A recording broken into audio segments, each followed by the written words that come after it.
Hi viewers. మనకి రకరకాల భయాలుంటాయి. ఆర్థికంగా ఏమన్నా అయిపోతుందేమో అని భయము, ఆరోగ్యంగా ఏమన్నా జరుగుతుందేమో అని భయము, మరి ఇరుగు పొరుగు వాళ్ళు ఏమంటారో అనే భయము.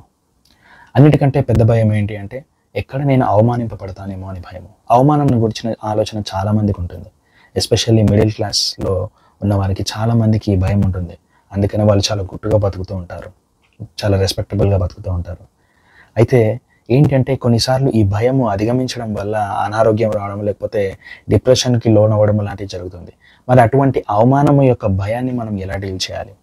ఈ యొక్క అవమానం వల్ల ఏమవుతుందంటే చాలామంది మరి ఈ దేవుడిని నమ్ముకోవడం, యేసుప్రభు గారి గురించి సాక్ష్యం చెప్పడం కూడా భయపడతారు.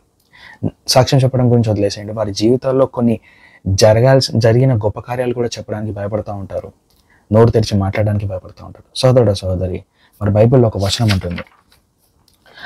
ఆయన యందు విశ్వాసం ఉంచువాడు ఎవడనూ సిగ్గుపడడని లేఖనము చెప్పుచున్నది. హల్లెలూయా. ఆయన యందు విశ్వాసం ఉంచితే గనక నీవు సిగ్గుపడవని లేఖనం చెప్పుచున్నది. మరి నా జీవితంలో మేము 2028లో ఒక ఇల్లు తీసుకోవడం జరిగింది.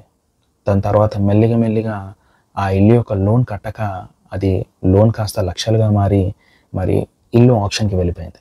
అప్పుడు మేము దేవుని తెలుసుకున్నాం, ఏం చేయాలో అర్థం కావట్లేదు. అయితే ఇల్లు ఆక్షన్‌లోకి వెళ్ళింది, లోన్ కట్టట్లేదు, అప్పు తీరట్లేదు. అలా అని చెప్పి ఇల్లు ఎవరు కొనుక్కోకుండా ఆక్షన్‌లో అలాగే ఉండిపోయింది. ఒకానొక సమయంలో దేవుడు మరి అద్భుత రీతిగా మా అప్పుల్ని తీర్చివేసి మమ్మల్ని అందులోంచి బయటకు తీసుకొచ్చాడు. హల్లెలూయా.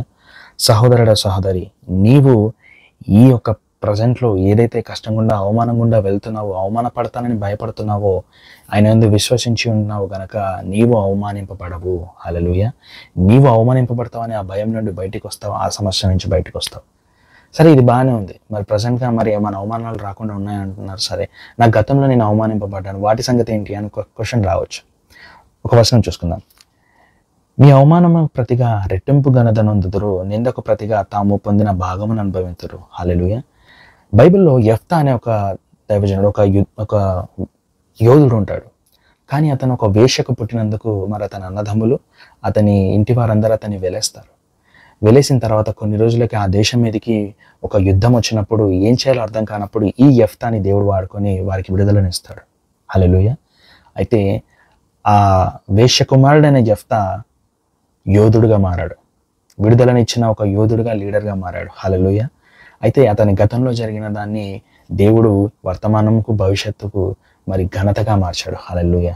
సహోదరుడా, సహోదరి, మరి నీ గతంలో కూడా నీవు కొన్ని అవమానాలు గుండా వెళ్ళావేమో.